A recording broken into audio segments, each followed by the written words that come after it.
Why? Yeah, if there are issues not cleared, then money issue probably is the issue. You know, I mean, if you qualify, if you become champion with Volendam, or if you become champion in third league or seventh league in Denmark, then there are incentives and players expected, and that's normal everywhere.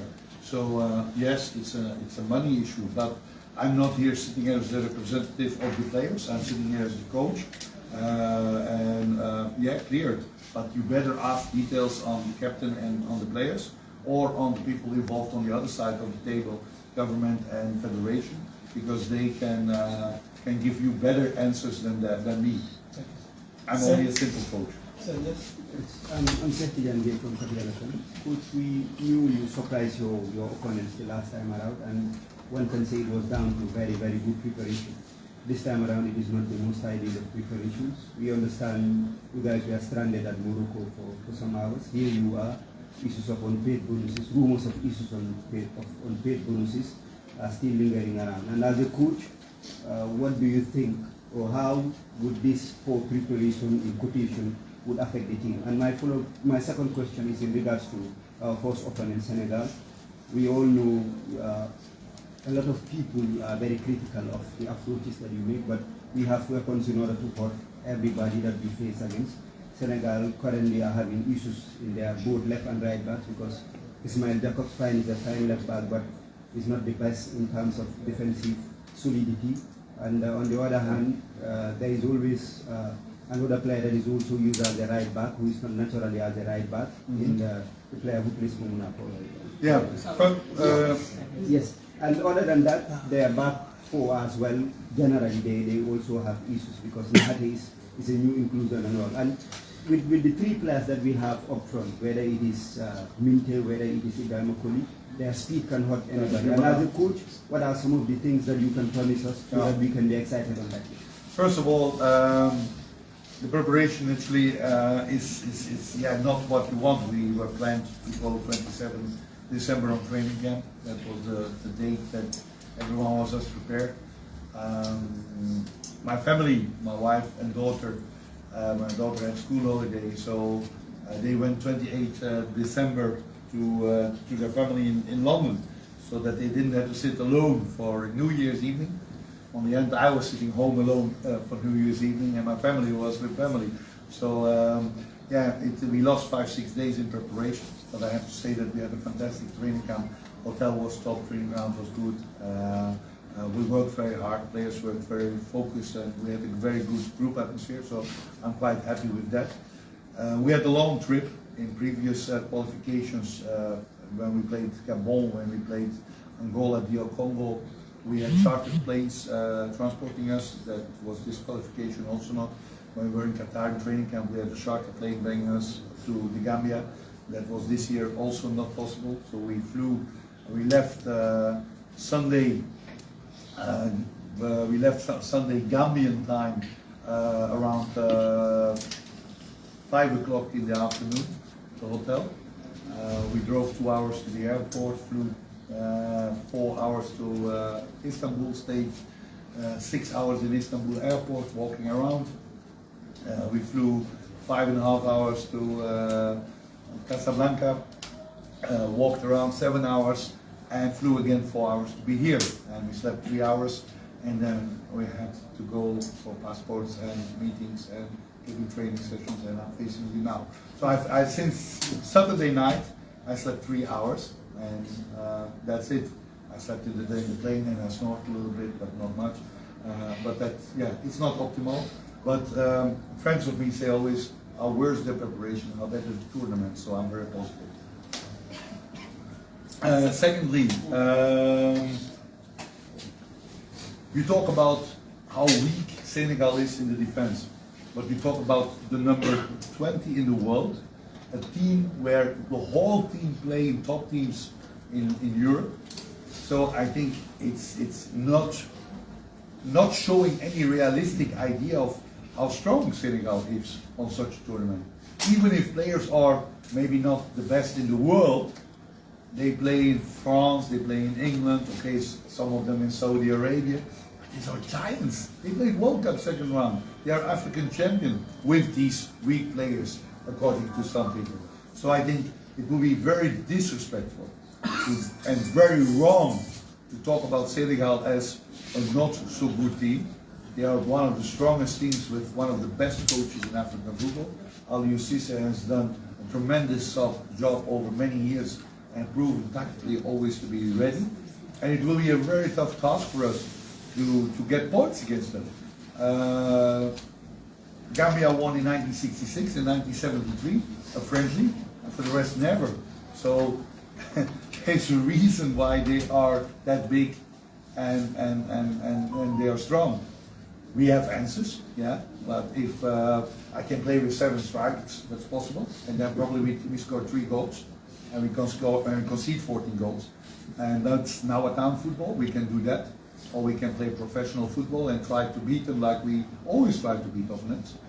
But you mentioned 𝒕𝒉𝒂𝒏𝒏, but 𝒕𝒉𝒂𝒏𝒏 cannot play. He had 2 yellow cards. That's also something what's ridiculous. 𝒂𝒂𝒏𝒏 and 𝒕𝒉𝒂𝒏𝒏 can't play, and it's totally unfair because we played 8 games. 2 against Chad, 6 in the qualification. Cameroon, one of our opponents, played 4 qualifiers, had no pre-qualification, and had only 2 opponents in the qualification. Namibia, South Africa had only 4 qualifier matches. So why you count yellow cards? Who you got? One player, I think, 𝒕𝒉𝒂𝒏𝒏 got the yellow card against Chad, and he got the yellow card against Congo Brazzaville, and he can't play, and 𝒂𝒏𝒏 same can't play. So we missed 2 important players, but we have still 25 top other players, and we know some of the, don't call it weaknesses, but some of the possibilities for us to create opportunities against them, and hopefully, inshallah, we can use that.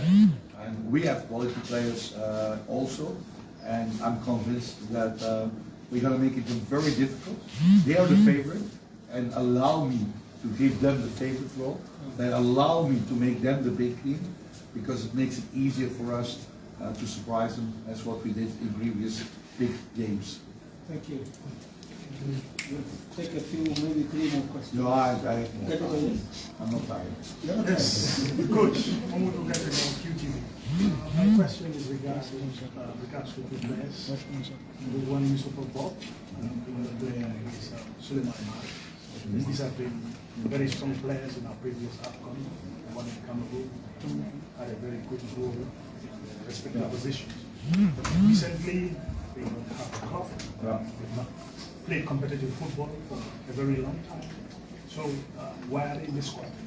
Yeah, fully understand the question. And we have actually also Ibrahima Darbu, who was long out. He plays and he has a club, but similar situation. But Souleymane, 5 months without club. 𝒂𝒊𝒏 1.5 years without club, and it's not optimal. The reason that we considered to call them back, and then I have to look to you, was the poor performances we had. I mean, when you concede goals, you can blame the goalkeeper, you can blame defenders, but you can also analyze games and check where it go wrong. And in our philosophy, the change of midfield, because don't forget we talk about Ibrahima Darbu, 𝒂𝒊𝒏, Souleymane, but we lost also Ibrahima Sona and Mohamed Mbaye, who in the first 4 years or 3 years were regular possibilities in the midfield. We lost them all in a short period of time, and so we thought that it could be maybe good to bring them back. We spoke with them, we checked them out. And in the camp, we are very positive about their physical shape. We are very positive about their attitude. And it doesn't matter, maybe they don't play the matches or immediately, but they have also the experience and the important role to the group. We have 9 people who didn't play AFCON. That's already a big group. We were a little bit worried if you have too many players, we're going to play not the easy AFCON game. Senegal is going to be full house. Every Gambian wants to play against Senegal, but the stress will be also huge. So we want some experience. And we're facing Guinea, who want revenge, and facing Cameroon, where we want to take revenge. So we need that experience. So the reason we called them back, and I fully understand the question mark and even the criticism about it, was really that we thought based on what we saw the last months in our team, that we lack that experience, that we have at the moment not really players who can do that. We have Mamadou Bacho, who is developing very good in Slovakia, but who had no chance to play it in the first team because we had no friendlies in 2023. And remember when we went in the past to 2021, we went to, or 22, we went to 21 it was. We went to Turkey and played 3 friendlies. We went different destinations and played friendlies. And young players like James Gomez, like 𝒂𝒄𝒄𝒏, they got all their debut. And I could see, can they do it and do they understand it? But in 2023, we had never a friendly. So it's a little bit sad that we couldn't develop these young guys to see if they are ready for it. And I didn't want to take the risk. So we come back to the experienced guys. Yes, coach. No, one more. Just a follow-up. Yeah, this one in short and also in summary. You talked about the reason why you brought them, but also if you factor their match sharpness, because you need game time to play regularly. How do you deal with that? Yeah, to be honest, the training feeling from 2 of the 3 is very good. I don't want to mention which 2, but 2 of them look really ready to be able to play. 1, I don't think is ready to play. But we also, how many times I could criticize the last years when I selected Ibrahima Solna or when I selected Mamadou when he had no club. And when the moment was there, he always could count on them because they know what tactically is the moment and they will die for the country and they will give everything for this nation to perform. And match fitness is huge and important, but the heart for the team and the tactical understanding of the game is also very important. So it's not optimal, but it's in our eyes at this moment the best solution. Sane? Yeah. 2 more questions. Yeah, but there are more. Yes, good evening. I'm Sidu Sane from GRTS. Yes. It's more of like a follow-up question to him. How would Tom prepare life after Suleiman Mare and other players that are not having club to integrate the young ones? Example, Mahmoud Bajo into the team. Yeah. Like I said, now we can't integrate them because we have a very big tournament. You integrate young players mostly in friendlies. Yankuba Minte got in 2022 his debut against Guinea-Bissau in Turkey. He didn't play his first game in September against Congo. He played already against Guinea-Bissau. That's what you do. You play friendlies and you develop your team and you give young players chance. 72 players got a call up in my national team, 36 for the first time. A lot of players made their debut. Look back, Moussa Barros, my colleagues, so many other players got their first call up and made their debut. So I'm not afraid to go for young players even if they didn't play for clubs. But you need also the chance to give them the opportunity. And I hope that the experience of Suleiman Mare with 𝒂𝒏, 𝒂𝒂𝒏, even if he's young, but he has played on high level, I hope that their experience can help the team. But on the long term, looking to after the Cup, we have a lot of young talent. Mamadou Bajo is one of them, but Adama Bojang, Sanyangs, and other players, depending how they develop in the club, it would be nice to see them in the future getting opportunities in friendlies and let our under-20 talent, but also other talent, giving some opportunities to show their quality. But in this short period of time, without having friendlies before and having so much tough opponents in such a big tournament, we come back on that experience. So at the moment, we can't develop the guys who are not there, but we are also not playing a tournament to develop. We are playing the biggest tournament on African soil. So hopefully we can develop afterwards. Yes, thank you. Tom, have you looking at the opponents that we have faced during the AFCON, have you identified key players in those teams that needs special attention for defensive approaches to deal with those players? Yeah, it's also dangerous. I mean, you can talk about Mane and you can talk about Koulibaly and you talk about Mendy and you talk. I mean, Senegal, the whole team are key players. With all respect, but it's a fantastic team. You can't mention one. They have so many quality players, and I don't think we need to focus on one player. We need to focus on a good strategy to stop their quality, because if you focus on one, immediately you would make man-to-man marking to Mani, then you lose one other player, and they have a lot of infiltrations from the midfield, they have a lot of swaps in position, so you would give freedom on another spot, and that you want to avoid. That doesn't mean, I used to say that maybe we play man-to-man, but so we know their strength, but we like to play as a team to stop that strength, and we know also, and now look there, to some weaker points of them, and we believe that we're going to have chances to score also goals against them. And it depends. In top football is decided not for what you do good, but what you don't do wrong. If we don't make a mistake, we don't lose. Then it's a boring 0-0.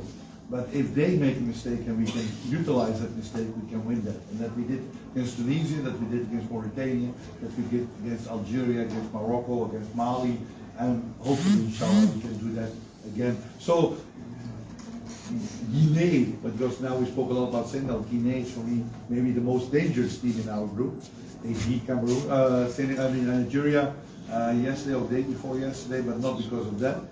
Mentally, everyone thinks Guinea is the weakest, but with 𝒕𝒉𝒊𝒔, top scorer in Bundesliga, and a team who want revenge after us. We played them twice. We played them in a friendly in Marrakesh in 2019, 1-0, and we played them in the Bafoussam in last 2 years ago, and we won also 1-0.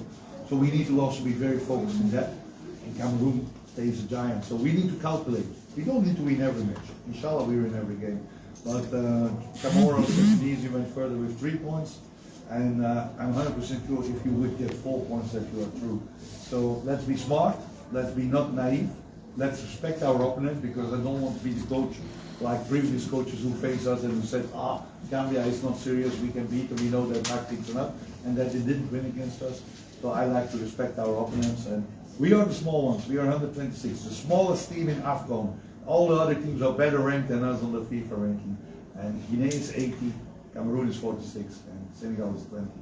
So we are the small ones, but we are always small. A lion is big, a lion is strong, but a scorpion has a lot of poison. Can we take a final question? Yes. Sir Tom, looking at your defensive formation. Which media are you? From the Voice newspaper. Your name, your name? Embassy. The Voice. Okay.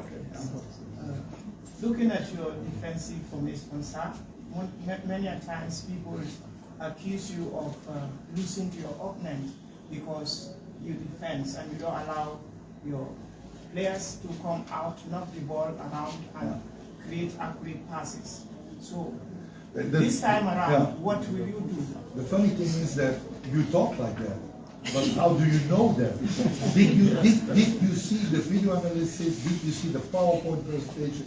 Were you in the tactical meeting?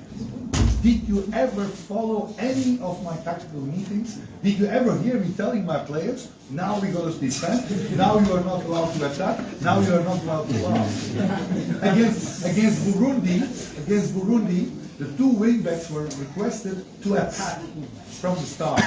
Against Burundi, we started with 6 offensive players in the midfield and in the attack. Against Burundi, the game plan was to attack. And if 2 players score in the first 10-15 minutes of goals, we win that game and you celebrate. But it goes wrong, and Burundi comes back and score the goals we don't score, and we lose. And then everyone, it's a little bit so from silly Tommy's defense. So when we lose, it's because of the defense. But you even didn't hear the tactical meeting. So let me say, the 60 years before my arrival, you never defended. How many times you won? How many qualifications you had? So let me be that terrible defensive coach. And I prefer that. You want to, tiki-taka, everyone can play that. If I go here to Combo Beach, kids are playing tiki-taka, grown up. That's what you do everywhere, in every corner, playing tiki-taka.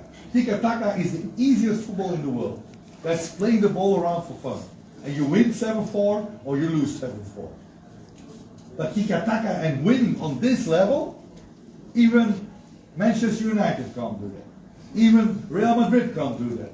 And even Manchester City needs 5 years to do it and win the Champions League. So why we claim that we are the Brazil of Africa and need to play nice football, let's focus on winning. And we didn't win against Burundi. And you can be angry for that, and you can say, coach, we didn't win against Burundi and against Ivory Coast. We want to win. But don't go then and say, yeah, but it's because he doesn't allow you to attack. There's never a team who, I never ask a player to attack. If 𝒂𝒑𝒔 has to defend, it's not because I ask it, but because the opponent forced him to defend. I prefer that 𝒂𝒑𝒔 score goals, not to defend. But if it makes you happy to blame me, blame me. I already 5.5 years and I keep on winning, so inshallah we win more. More. Thank you. Yes, Pa. Yes, thank you very much, Coach 𝒂𝒄𝒄𝒏. My name is Papa from African Radio. We have two very important remarks in the group stages. That is against Cameroon and and we are facing a very one of the biggest rivalry as far as the Gambian football is concerned. We are facing the Triangle Lions of Senegal that will be the fourth game. How prepared are you mentally, physically, from your team setup in Saudi Arabia? Yeah. Even though you could not get the best of the plan that you definitely wanted. But how prepared mentally, physically, from your team setup going into the fourth game on the 15th of January? It's always dangerous to be convinced about your qualities and then get knocked down. Before the Burundi game, I was very prepared and very convinced we would beat Burundi, and on the end we lost it. So let me say that before we started the camp, I was very skeptical. Also because the camp didn't start when I wanted it. We had a lot of issues. Also, the questions about what with Souleymane Mari, what with 𝒂𝒐𝒊𝒏, what with Ibrahima Darboe. I took a risk with calling them before the camp. And when we started the camp and I saw the faces of the players and I saw how they worked together and the intensity on training, we had some intense loads, some physical loads because they had to prepare them physically, but we had also tactical loads. And you saw the development and the way they executed on training. My skeptic feeling changed in a very positive feeling. But I'm scared of that because before Burundi I was also very positive. I'm not worried. I'm not afraid of Senegal. I'm not afraid of Guinea. I'm not afraid of Cameroon. I respect them. I think they are giants in football. All three countries are fantastic football natures. All three countries have brilliant players, and all three countries have a fantastic coach. But the Gambia also. And the Gambia, they call it the group of death. And why they call it the group of death? Because of the big three, but also because of the big four. Every team hates to play against Gambia. Every team hates that number 4 in the pot is Gambia. And they don't like to play against us. It will be more tough. When I said it will be tough to surprise them, some journalists said in the media, how can the coach say that? We cannot surprise because everyone knows our surprise already. If we win, it's not a surprise anymore. Surprise means something you don't expect. And now people expect something from us. So surprise we can't do. But I hope and I'm convinced that we will be ready physically, mentally, tactically to do everything to make it difficult for these opponents. Maybe we don't win 7 points, but the goal is to stay in AFCON also after the group stage. And then we will see what are the opponents. And we need to win a game and inshallah to draw a game, and we will be there. And I know that the players are ready for it and that we are ready for it. So I am now, at this moment of time, facing you, knowing the knowledge I have, I'm very positive. Thank you, Coach. Thank you so much, guys. More, one thing more? Yes. Okay. Okay. Alaji Marong say, he's my boss, I have to go. Yeah. Thank you, guys. Guys, thank you very much. Thank you, Coach. Good luck. Yeah, thank you. Good luck in the Good luck. Thank you, guys. All the best. Exercise your tactics and everything, but when you really win, you will celebrate. Yes, I'm going. Yeah, sure. Thank you, guys.